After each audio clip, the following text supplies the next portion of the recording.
Bonjour à tous. Bonjour, Bonjour tout le monde. merci pour votre présence pour ce webinar autour d'un sujet très intéressant, donc la fin d'Exchange Server 2016-2019, qui implique potentiellement d'initier une migration vers Exchange Online, ou du moins d'anticiper un petit peu ce qui va arriver pour effectivement passer un petit peu cette période, cette transition, cette transformation. Donc merci à tous d'être présents donc à ce webinaire. On sera, je pense, en petit comité de par le sujet, de par le jour, la période. Donc l'objectif, c'est que ce soit un maximum collaboratif. Bonjour aux personnes qui vont arriver là prochainement. On va démarrer tout doucement et puis ensuite on rentrera dans le cœur du sujet avec Mickaël. Très rapidement, donc, en guise d'intro, je rappelle que ce webinaire il s'inscrit donc dans une série de ressources. Comme d'habitude, voilà, je l'introduis de cette manière. On a donc un certain nombre de webinaires qui sont prévus toutes les 2 semaines, toutes les 3 semaines environ. Donc là, le prochain, c'est la semaine prochaine autour du hardening dans Intune. Après, on fait une pause quand même pendant l'été et on se revoit en septembre avec une nouvelle programmation, de nouveaux sujets. Donc, il y en a un sur le dashboard dans Intune et Power BI, un autre sur le Greenia. Et puis, voilà, je n'ai pas mis ceux d'octobre, mais sur la collaboration cross-tenante, un autre sur les agents IA. Donc, voilà, beaucoup de sujets qui vont arriver. Donc, bien sûr, on vous tiendra au courant pendant l'été de toutes ces dates de webinaire. Et puis, si vous voulez avoir un peu de lecture, on a des articles de blog, des livres blancs, des guides qui sont disponibles sur notre site internet. Donc, n'hésitez pas à y jeter un petit coup d'œil. Voilà pour cette partie. Et puis, pour ceux qui ne nous connaissent pas encore, donc Synapsys, nous sommes une société de services en informatique spécialisée dans les sujets de transfo, des infrastructures. Donc, nous avons un certain nombre d'expertises. Voilà, le cloud, le DevOps, le modern workplace, la partie collaborative, la cyber, la data, l'IA. Donc, tous ces sujets sur lesquels on nous sollicite depuis donc 13 ans. On est présent, nous, donc, à Lille, à Lyon et à Paris en France. Et nous avons également donc, un bureau à Kuala Lumpur. Et nous sommes donc 180 consultants. Donc voilà, n'hésitez pas à nous solliciter plus spécifiquement si vous souhaitez en savoir plus sur ce qu'on propose. On sera ravis voilà, d'y répondre. Donc voilà pour la présentation, la courte présentation de l'entreprise et de nos ressources. Mickaël, je te laisse la main pour introduire le webinaire. Oui, donc bonjour à tous, merci de participer. Donc brièvement, moi c'est Mickaël Righetti, je suis architecte Microsoft sur les outils collaboration. Historiquement, j'ai un passif de déploiement de services M365, donc les core services, disons Exchange, SharePoint, OneDrive, Teams. J'ai aussi une casquette d'expertise en sécurité Microsoft 365 et conformité. J'ai aussi déployé des serveurs de messagerie on-prem. Effectivement, migrer des serveurs de messagerie, migrer des Active Directory. Voilà. Donc, j'ai une vue assez globale de ce que peuvent représenter les services principaux au sein d'une SI et quelles transformations on peut en faire. Voilà. En introduction, comme je vois qu'effectivement, comme l'a dit Nathalie, nous allons être peu nombreux sur ce webinaire. Donc, surtout, n'hésitez pas à participer. Même si vous souhaitez, par exemple, monter sur scène, ouvrir votre micro, parler, poser une question directement pendant la présentation, n'hésitez pas. Moi, j'aimerais beaucoup que ce soit un échange dynamique parce qu'en fait, cette présentation, d'une part, j'espère qu'elle va vous enrichir pour savoir quel chemin vous allez pouvoir prendre, mais aussi, de notre côté, c'est enrichissant parce qu'on ne maîtrise pas tous les enjeux auxquels vous faites face quotidiennement. Donc, surtout, dès qu'il y a quelque chose qui vous parle et vous aimeriez en savoir un petit peu plus, si j'ai la réponse, évidemment, sous réserve, n'hésitez pas à la poser directement. Comme ça, on fait de cette présentation une présentation dynamique. Donc, du coup, vous avez un bouton « Monter sur scène » qui vous permet donc de nous rejoindre. Vous pouvez mettre votre caméra ou pas et vous pouvez activer votre micro ou pas.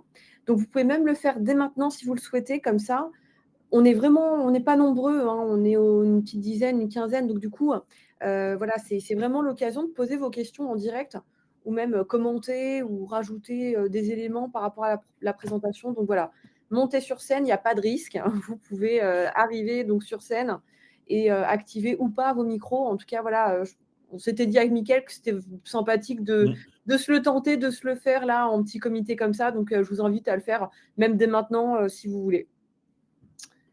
Voilà, Voilà, Mickaël, donc, je te laisse la main. ouais, je prends le relais. Donc, du coup, on va commencer la présentation. Donc, le sujet qui nous réunit aujourd'hui, c'est donc Exchange Server 2019 qui est en fin de vie, annoncé par Microsoft il y a quelques temps. Effectivement, il sera plus supporté à partir d'octobre de cette année. Donc, la question très légitime qu'on va devoir se poser, c'est comment je vais moderniser ma messagerie pour surtout ne plus pas être exposé à des failles de sécurité, puisque Exchange Server 2019 ne va plus recevoir justement de mise à jour de sécurité. Donc, au sommaire aujourd'hui, on va avoir une introduction, on va voir un petit peu quels sont les enjeux globaux de cette transition, on va voir quelles sont nos options de transition. Bon, pour être transparent, on en a deux, hein, grossièrement, mais on le verra un petit peu plus tard. On aura aussi une vue très rapide sur les considérations financières que cela va engendrer pour votre SI. Ensuite, on verra les impacts stratégiques et organisationnels à prendre en compte pour notre chemin de migration ou de mise à jour de version, peu importe. Et enfin, on verra les étapes clés de migration et les recommandations et les bonnes pratiques. Et puis, on fera une brève conclusion par rapport à tout ce qu'on s'est dit. Donc, encore une fois, hein, je le répète, on va commencer là, mais n'hésitez pas à prendre la parole, c'est avec grand plaisir. Donc, les enjeux globaux. Comme évoqué en préambule, la fin du support d'Exchange 2019 en octobre 2025. Qu'est-ce qui se passe? Ça a pour conséquence que vos serveurs de messagerie ne vont plus recevoir de mise à jour de sécurité. De fait, vous êtes exposé. Vos options, ça va être une migration vers Exchange SE ou Exchange Online. D'ailleurs, n'hésitez pas à me dire dans le chat si parmi vous, certains se sont déjà renseignés un petit peu sur Exchange SE. Qu'est-ce qui se cache derrière Exchange SE, ce qu'il en est, ou pas du tout. C'est juste pour savoir un petit peu quel est le niveau de maturité des SI par rapport à ce Exchange SE. Voilà. Et enfin, on va voir, en termes d'enjeux, évidemment, hein, on aura toujours des objectifs en tête, un cap à garder, qui sera une sécurité renforcée, de la conformité, de l'efficacité opérationnelle, constamment. Donc, à la suite de quoi, voilà la vue d'ensemble des options de transition qui s'offrent à nous. Grosso modo, il y en a deux qui sont majeures, c'est-à-dire que si vous êtes sur Exchange 2016 ou Exchange 2019, pendant qu'on parle là, eh bien, vous avez d'une part la possibilité d'aller vers Exchange SE, effectivement, et d'autre part, de migrer vers Exchange Online. Donc, Exchange SE, qu'est-ce que ça nous offre? Ça nous offre une conformité égale avec ce que vous avez déjà. C'est de la gestion interne. Les coûts sont à étudier. Pourquoi? Parce qu'on verra un petit peu plus tard dans les considérations financières que le coût de Exchange SE va différer par rapport à un Exchange 2016 et un Exchange 2019. La nouveauté d'Exchange SE, ensuite vous avez tout à fait quelques petites nouveautés. On va pouvoir l'attaquer avec du REST API, on aura une sécurité renforcée parce qu'on va toujours bénéficier des mises à jour de Microsoft avec Exchange SE et évidemment il sera compatible avec Windows Server 2025. Rodolphe, j'ai vu qu'il y avait une petite question dans le chat. Je finis juste la présentation de cette slide et je passe à votre question. Et de notre côté, comme option de transition, nous avons donc Exchange Online. Exchange Online, c'est une réduction de la charge d'administration et de la maintenance. On est dans l'innovation et concrètement, c'est de l'externalisation IT.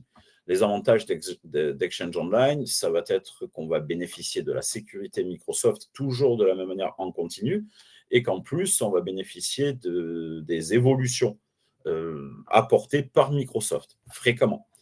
Donc maintenant, la question de Rodolphe, ce que j'aimerais savoir à propos d'Exchange SE, c'est quel sera le niveau de licence et va-t-on passer sur de l'abonnement comme 365? Je confirme effectivement qu'on va passer sur de l'abonnement comme 365. Alors, comme 365, il devait faire une annonce en juin, là, pour publier concrètement le plan de licence de SE. L'annonce, elle est partielle, en fait. Donc, on sait que ça va être de l'abonnement, on va avoir de la cale aussi, enfin voilà, mais on n'a pas encore le pricing, comme ils disent chez Microsoft, c'est-à-dire qu'on n'a pas encore les tarifs. C'est un petit peu la surprise, je dois dire.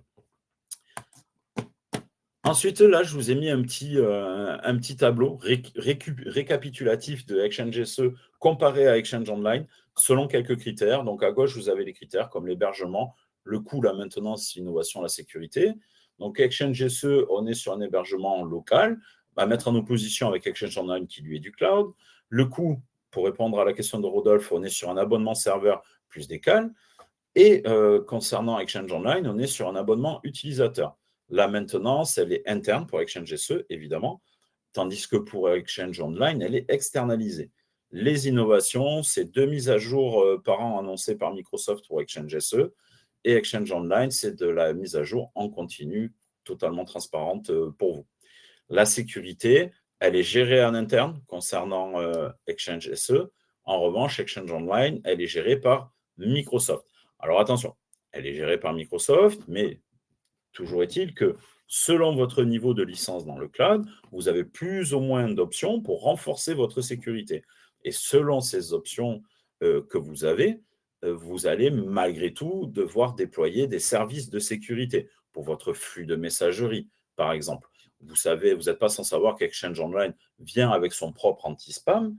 Et par exemple, vous pouvez régler le niveau de sécurité de cet anti-spam. Vous avez de la protection en temps réel, de l'analyse d'hyperliens, de pièces jointes, ainsi de suite. Dans Microsoft Defender, vous avez même une brique qui s'appelle Email et collaboration.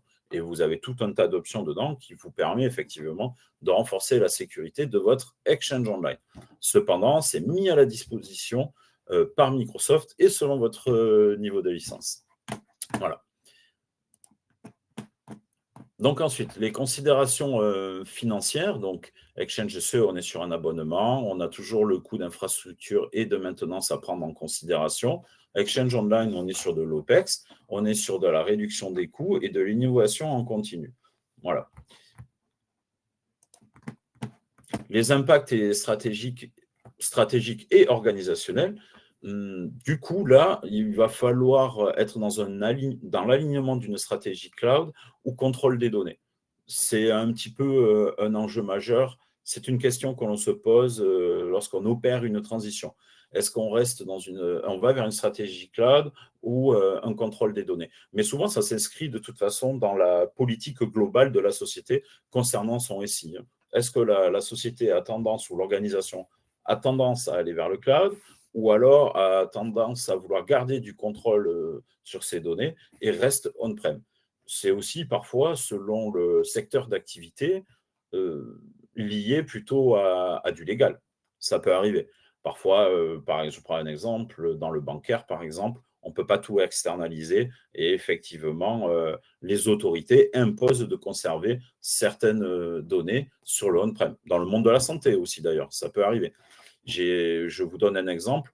Pendant quelques années, j'ai travaillé avec les groupements hospitaliers, pas mal en France, et je dois dire que pendant longtemps, les serveurs Microsoft qui hébergent les services Microsoft 365 n'étaient pas HDS, dit hébergeur de données de santé. Donc là, ça posait un petit problème quand venait la possibilité de migrer vers le cloud, parce que du coup, ils n'étaient pas HDS.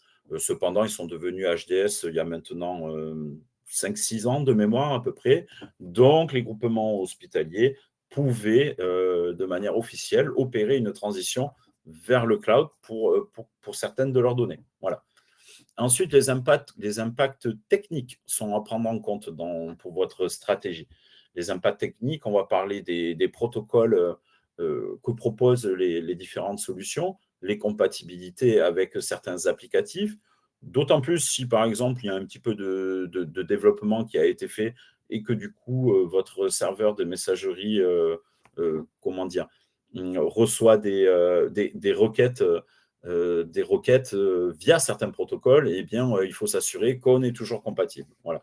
Et évidemment, il y a des tests. Tout ça, ça se teste. que ce soit du on-prem, du cloud, qu'on parte vers du SE ou du online, il y a des tests qui peuvent s'opérer pour être sûr qu'on n'y va pas à l'aveugle, mais qu'on est carré. Voilà. En termes de gouvernance, toujours pareil, on est sur de la planification, on mesure les risques et on n'hésite pas à faire de la conduite du changement si nécessaire. Par exemple, je vois que j'ai quelqu'un qui travaille dans un GHT, avec qui, Oumar d'ailleurs, qui vient de poster, avec qui je travaille beaucoup. À l'époque, le GHT Novo, quand ils ont migré vers Exchange Online, effectivement, tous les utilisateurs utilisaient Outlook, le client lourd. Cependant, quand on a migré vers Exchange Online, beaucoup d'utilisateurs sont passés sur du client léger, c'est-à-dire du OWA.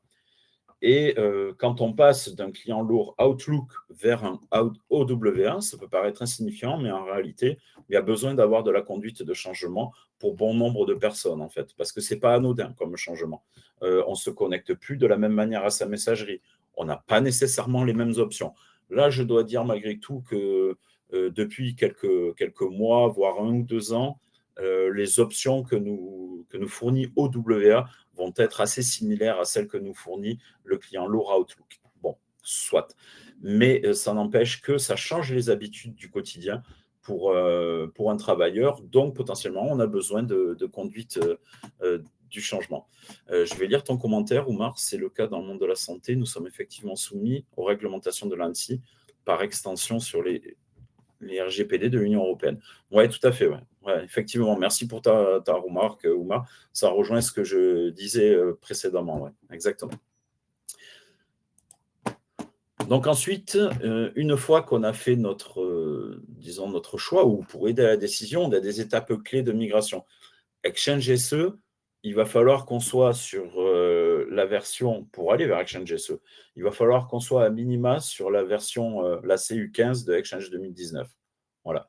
Donc même si vous êtes en CU14, il faut passer en CU15 pour aller vers Exchange SE. Et c'est de l'in-place. C'est-à-dire que ça, je dois reconnaître que c'est assez pratique. On n'est pas obligé de faire de la coexistence. On peut faire de l'in-place upgrade. Pour les techniciens qui sont dans la réunion, ça devrait vous parler. Et évidemment, il y a toujours des tests à réaliser. Pour passer vers Exchange Online, il y a quelques prérequis à respecter. Il y a une analyse, un audit au préalable à faire. Et ensuite, il y a quelques prérequis à déployer. Ça va être la synchronisation de vos identités vers le cloud, si ce n'est pas déjà le cas. Pour synchroniser vos identités, ça va être un déploiement anciennement AD Connect, maintenant Intra-Connect. Il va falloir avoir un certificat SSL émis par une autorité publique. Voilà. Et puis ensuite, il va falloir étudier nos différents scénarios de migration. Est-ce que je fais un cutover? Est-ce que je procède par vague? Tout dépend de la taille, évidemment, de votre SI. Ensuite, les outils qu'on nous propose ces deux transitions. Évidemment, on aura toujours notre centre admin, que ce soit le centre admin côté Exchange SE on-prem, ou alors le centre admin d'Exchange Online. On aura toujours la possibilité de faire du scripting pour avoir des tâches planifiées adossées à notre scripting, par exemple. Et puis, vous avez évidemment, dans les deux cas aussi, des outils de reporting. Voilà. Sachant que malgré tout, les outils de reporting sont beaucoup plus prégnants et faciles à obtenir côté Exchange Online. Donc, une fois qu'on s'est dit tout ça, les recommandations, les bonnes pratiques, comme je le disais précédemment, un petit audit de l'existant, une implication des parties prenantes. Donc, les parties prenantes, pour faire un petit résumé, ça va être qui? Ça va être les stakeholders, c'est-à-dire les sponsors du projet, les équipes IT, le business ou les utilisateurs finaux, en fait. Parce que quand on entend business, si je rapporte ça au secteur public, par exemple, ça va être les chefs de projet qui sont en contact ou les managers qui sont en contact avec les utilisateurs finaux quotidiennement. Avec ça, évidemment, il ne faudra pas négliger l'accompagnement au changement et faire de la gestion des risques, c'est-à-dire, attention, classique, OK, on fait une transition cloud, on va déployer, je ne sais pas moi, du Office, les applications Office 365, très bien, mais je fais de la macro sur Excel, alors ça peut être un risque, il faut l'anticiper, pourquoi pas. Et évidemment, il y a des tests post-migration en termes de messagerie et de calendrier à réaliser. Voilà. Donc, ça, les tests post-migration, messagerie, calendrier, évidemment, ça s'inscrit dans un projet global, évidemment, de migration. Hein. C'est-à-dire que, comme toute migration, si, par exemple, le choix est fait de partir vers Exchange Online, il y a évidemment une phase d'audit de l'existant pour définir notre périmètre de migration. Il y a la mise en place des prérequis, effectivement. Une fois que les prérequis sont mis en place, on fait un test de migration. Une fois que le test est validé, on définit un pilote de migration. Souvent, ça représente entre 5-10% de la population à migrer. Par contre, dans ces 5-10% de la population à migrer, on a un panel représentatif de tous nos utilisateurs. On aura aussi bien la personne qui travaille à distance que celle qui est sédentaire, celle qui travaille tout le temps connectée depuis une IP de notre environnement ou alors depuis une IP étrangère. On aura celui qui va utiliser un client lourd, l'autre un client léger. Enfin, on va tout mettre dans notre pilote.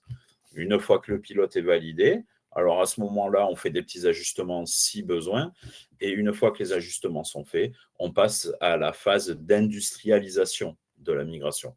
Donc, soit on fait notre cutover, on prémigre, et le D-Day, le jour J, on fait notre cutover. Ou alors, on procède par vague de 20, 30, 100, peu importe, utilisateurs, même plus. Et on y va. Et ensuite, une fois la migration de tous nos utilisateurs de fait, là, on passe à cette fameuse phase de test que vous avez sous les yeux. Enfin, test. Peut-être pas test, mais en tout cas, on appelle ça de l'hypercare, c'est-à-dire pendant une période définie, 1 semaine, 2 semaines, 3 semaines, une fois la migration terminée, tous les tickets qui seront créés en relation avec la migration, à ce moment-là, seront traités directement par l'équipe projet qui a effectué la migration. Alors évidemment, le mieux on s'est préparé à la migration, c'est-à-dire phase d'audit impeccable, respect des prérequis, évidemment, sinon on n'aurait pas pu migrer, mais en tout cas, je mets l'accent sur l'audit et la définition du périmètre de migration. Le mieux on aura défini cette étape-là, le moins on aura de tickets derrière dans l'hypercare. Voilà, ça c'est un petit conseil que je vous donne au passage. Ensuite, vous voyez, c'était une présentation somme toute assez rapide parce que je pense que dans l'audience, tout le monde comprend à peu près les enjeux. Si quelque chose n'est pas clair, surtout, n'hésitez pas à me poser des questions. J'en viens à la conclusion. Donc, en conclusion, il est important d'anticiper la fin du support Exchange 2019 parce que vous n'allez plus bénéficier des mises à jour, malheureusement, de sécurité de Microsoft pour vos Exchange 2016 et 2019. Ensuite, il conviendra de choisir entre Exchange SE et Exchange Online selon votre stratégie, votre budget et la réglementation à laquelle potentiellement vous êtes soumis. Et enfin, il faudra définir les prochaines étapes. Alors, admettons que vous avez arrêté un choix, bien comment je vais opérer cette transition? Je vais définir une stratégie, je vais passer à mon audit et je vais faire de la planification. Voilà.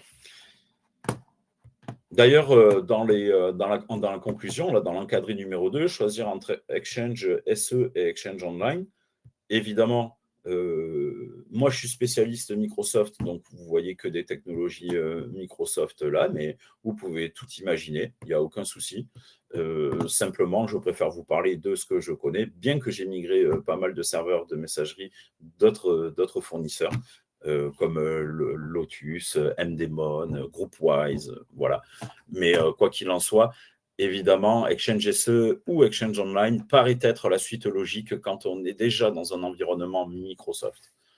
Voilà. Est-ce que vous avez des questions? Surtout, n'hésitez pas dans le chat. Je me ferai un plaisir d'y répondre. Et vous pouvez aussi bien poser des questions, qu'elles soient techniques, ou alors que ce soit des questions en termes d'organisationnel, de projet, pas de souci. Alors Corinne, dans le cas d'une migration Exchange 2016 vers Exchange Online, pouvez-vous nous parler du devenir des dossiers publics? et en ce qui concerne la rétention des sauvegardes. D'accord. Alors, les dossiers publics. Microsoft veut s'en séparer depuis, je pense 15 ans maintenant. Microsoft recommande même de ne pas migrer les dossiers publics parce qu'on a de la perte sur les migrations. Ceci dit, il est toujours possible de migrer les dossiers publics. Par contre, moi, je recommande absolument pas. Je recommande absolument pas. Il faut opérer une transition, de ne plus se servir de ces dossiers publics. Vous avez aujourd'hui des outils qui répondent aux enjeux auxquels répondaient avant les dossiers publics. Donc, je ne recommande absolument pas de les migrer. Ensuite, enfin, de les migrer, du moins de migrer vers une autre solution. Voilà. Maintenant, vous avez ce qu'on appelle les groupes Microsoft 365, même Teams, qui peut remplacer en termes de travail pour les utilisateurs finaux les dossiers publics, concrètement. Et puis, comment dire, j'imagine, Corinne, que si vous vous posez la question, vous devez avoir des dossiers publics et j'imagine que vous n'êtes pas sans savoir que les dossiers publics, c'est un petit peu une tannée. Bon, quoi qu'il en soit, je vais essayer de répondre à la deuxième partie de votre question qui concerne la rétention des sauvegardes. Alors, la rétention des sauvegardes. J'imagine côté Exchange Online, pour le coup. Côté Exchange Online, lorsqu'on enlève la licence à un utilisateur, sa boîte mail va être conservée 30 jours. Si dans les 30 jours, on restaure l'utilisateur, eh bien, elle sera restaurée à l'identique, sans aucun problème. Pour entrer un petit peu plus dans la technique, lorsqu'on retire donc la licence, qu'on supprime l'utilisateur du cloud, sa boîte va passer dans un statut qu'on appelle Soft Deleted Mailbox et elle y restera pendant 30 jours. Une fois ces 30 jours passés, malheureusement, sa boîte, il sera impossible de la conserver. Toutefois, si on met en place de l'e-discovery hold ou du litigation hold, des retention policy, tout ça, grosso modo, sur les boîtes, au niveau de l'organisation, et qu'on dit, eh bien moi, toutes mes boîtes, quoi qu'il arrive, quoi qu'il se passe sur ma boîte, je veux la garder 5 ans. À ce moment-là, si vous supprimez votre utilisateur du cloud, là, on n'est plus sur 30 jours. Tant que le hold tient sur la boîte, vous serez en capacité de restaurer la boîte à l'identique. Voilà, à l'aide d'une commande qui s'appelle new-move request. Voilà. Et ensuite, il conviendra de mettre le. Si je vais trop dans la technique, vous me dites, parce que je ne sais pas trop qui c'est que j'ai dans l'audience, mais voilà, ça pourra peut-être en aider certains, je ne sais pas. Et en mettant évidemment le GUID de la boîte source et le GUID de la boîte cible, tout simplement. Donc, si on a un hold, gardez en tête que vous pourrez conserver les données le temps de la durée du hold au niveau de l'organisation. Et ensuite, troisième option, vous pouvez aussi, évidemment, c'est ce qui est conseillé, faire appel à un spécialiste donc, du stockage, de la sauvegarde, comme, peu importe, mais comme Vim Backup, par exemple, qui sauvegarde, ou CloudIWay, qui sauvegarde très bien les services Microsoft 365. Voilà. Et là, évidemment, tout dépend aussi de comment vous configurez votre Vim, par exemple, celui qui me vient en tête. Mais grosso modo, si quelqu'un quitte la société et revient, vous aurez la possibilité de lui redonner ses données à l'identique. Voilà. Est-ce que j'ai répondu à vos questions, Corinne ?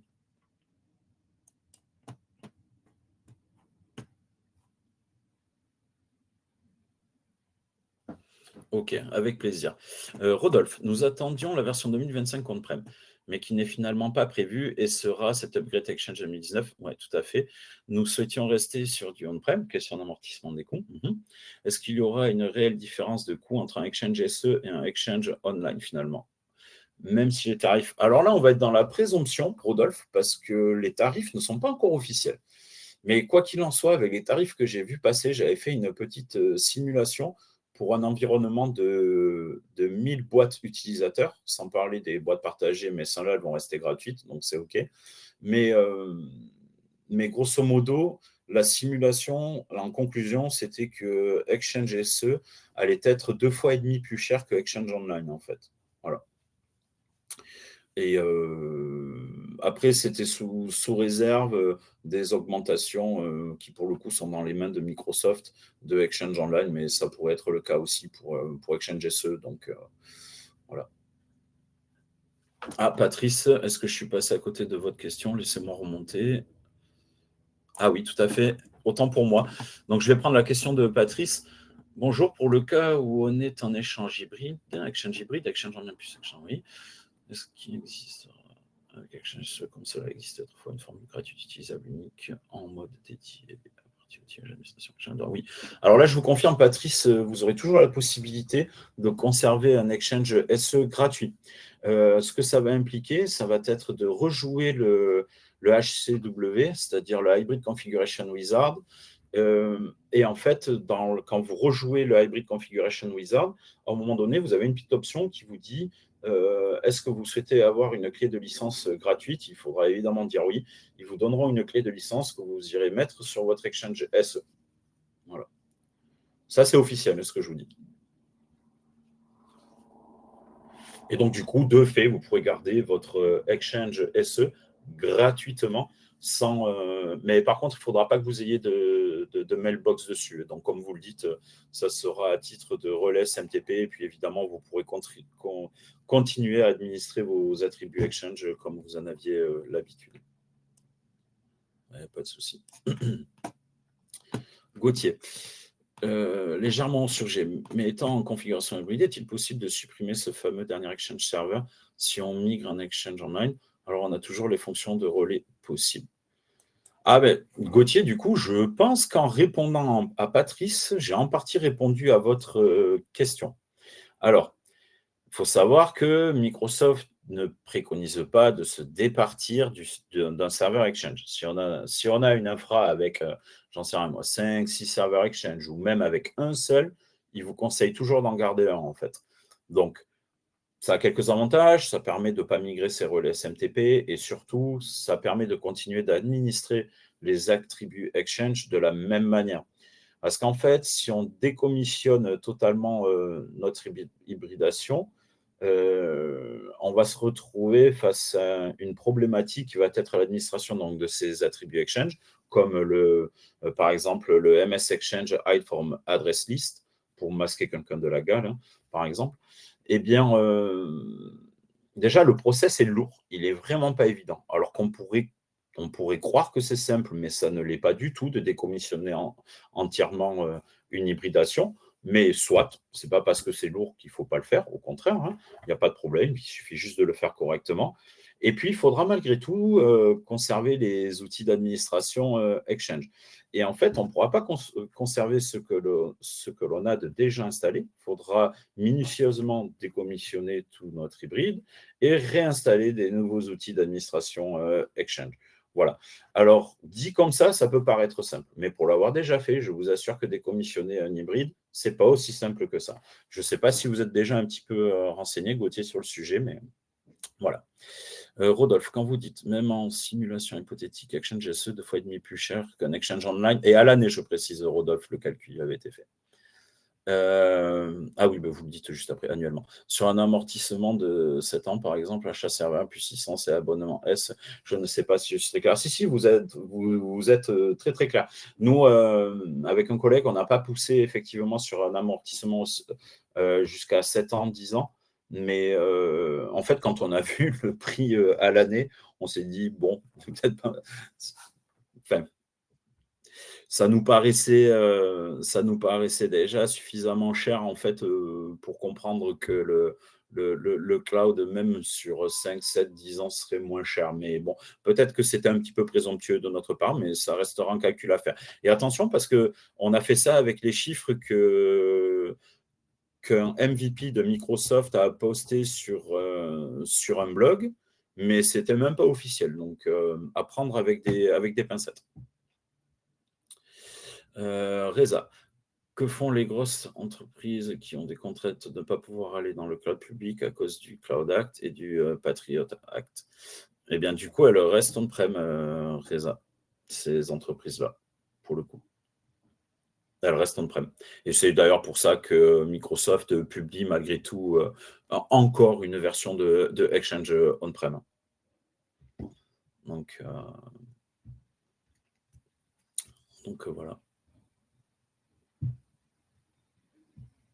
Après, ceci dit, ces notions-là là, de Cloud Act et Patriot Act, comment dire, ça va évoluer. Le paradigme va un petit peu évoluer malgré tout, parce que maintenant, il y a de plus en plus de sociétés en France qui hébergent les données des entreprises françaises, j'entends, qui hébergent les données de Microsoft 365 chez eux, sur leur serveur.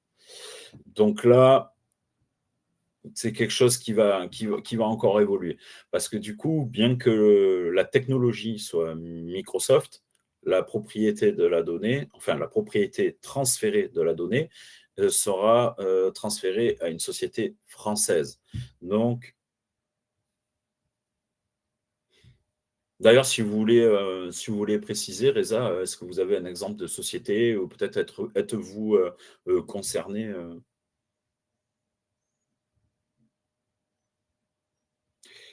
Alors, pour le coup, nous, Synapsis, on n'est pas, c'est des confrères Orange Bleu, mais évidemment, c'est un mammouth, hein, comparé à nous. Mais je peux vous en parler un tout petit peu. Ils prennent du retard, oui et non, parce que euh, ça y est, ils ont déjà commencé à migrer des sociétés vers leurs infras. Ça a commencé. Voilà. Alors, je ne sais pas si vous êtes en contact, vous, avec eux et qu'ils vous ont dit non pour l'instant, non, mais je sais qu'ils ont commencé.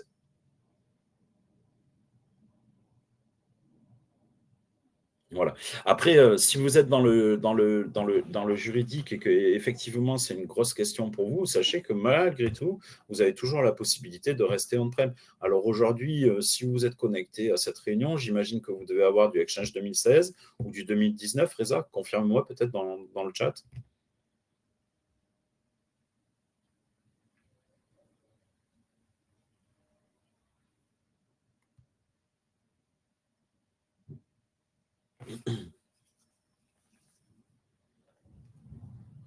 Yes, 2019. Ok. Oui, oui, donc je comprends que vous vous posiez ces questions-là. Ouais. Oui, oui, effectivement. Ouais. Oui, oui. Donc voilà. Mais bon, c'est vous-même, hein, vous avez parlé de Bleu, qui est la joint venture entre Capgemini et Orange. Effectivement, eux, ils vont héberger, donc, ils le font déjà, les données Microsoft 365 dans leur data center. Vous en avez d'autres qui le font, hein. Vous avez OVH, par exemple, qui le fait. En plus, ils sont SecNum. Vous avez une autre société, donc j'ai plus le nom, qui est française aussi, bien plus petite qu'OVH, qui est SecNum et qui héberge aussi les données de M365. Et vous avez donc Bleu, mais à date, je ne crois pas qu'ils sont, pour l'instant, je ne crois pas qu'ils sont SecNum. Donc SecNum, hein, pour rappel, c'est le critère émis par l'ANSSI. C'est le petit label, hein, qui dit que voilà, telle entreprise, elle est labellisée sécurité de données, quoi, de données numérisées, quoi. Donc voilà. Et pour le coup, Bleu, je ne crois pas qu'ils ont obtenu la SecNum pour l'instant. Ah, Reza, vous êtes en 2019, c'est U15. Vous êtes prêt à transitionner, soit vers SE, soit vers online, c'est bon, vous êtes prêt. De mettre à jour directement Exchange 2016, c'est Exchange SE. Non, non, Gauthier, malheureusement, vous ne pouvez pas. Vous êtes obligé de faire un saut de Exchange 2016 vers Exchange 2019, C15. Voilà. Mais ça se fait bien, hein, vous inquiétez pas, Gauthier. C'est pas.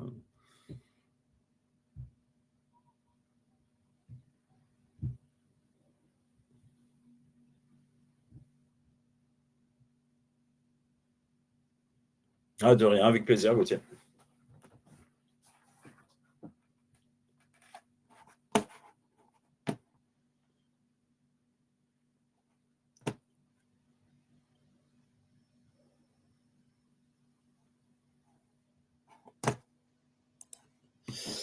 Alors, des news sur les features qu'il y aura. Exemple, MFA sur l'EWA. Donc, j'imagine contexte Exchange Online ou Exchange On-Prem.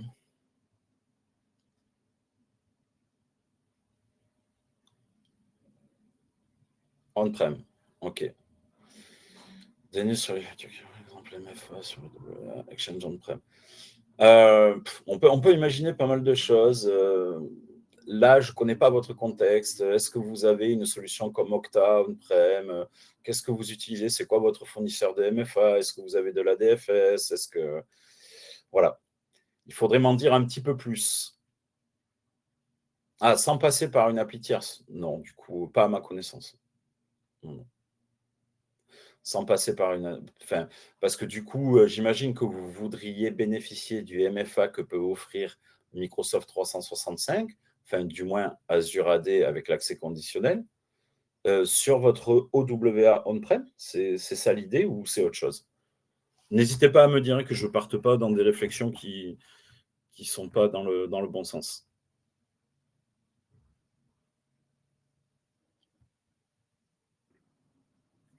Pour info, vous pouvez aussi monter sur scène et ouvrir les micros. Ah oui, n'hésitez pas. Ouais. Ah ouais, merci Nathalie. Ouais. Ouais, si c'est plus pratique pour discuter. Si vous voulez, hein, si vous préférez le faire, je comprends aussi.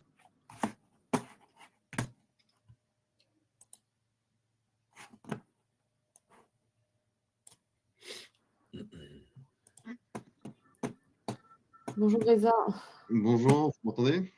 Oui. On vous entend très bien. Super, ça va être plus pratique pour Mickaël. Complètement. Alors, Mickaël, moi, j'ai eu une ancienne vie comme vous. J'étais intégrateur. Donc j'ai migré des serveurs Exchange, j'en ai migré plein. Pareil pour la partie Active Directory. Donc, ouais, comme je disais, nous, on est dans le domaine juridique. Donc, on a accès à des informations de très, très haute confidentialité. Justement, c'est pour ça que je vous parlais de la partie Cloud Act et Patriot Act. Donc, c'est un engagement qu'on a auprès de nos clients, où justement, on stocke aucune donnée cliente dans du cloud public. Donc, nous, on est full on-prem, la partie AD, il n'y a rien qui est interconnecté avec du Entra ou même la partie Exchange. On ne peut pas passer sur du cloud, ne serait-ce que même en termes d'hybride.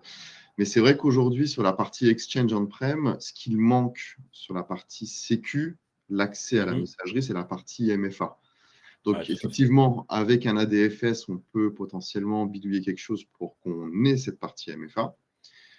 Mais aujourd'hui, ça reste l'une des plus grosses failles de sécu, si je peux le dire, une grosse surface d'attaque, la partie OWA. Et donc, dessus, de ce que je comprends, ce que vous disiez, c'est qu'il n'y a aucune feature sur la partie développement du MFA. Oui, tout à fait. Il n'y a rien qui est prévu à ce sujet-là. Ou alors, c'est passé complètement sous mon radar.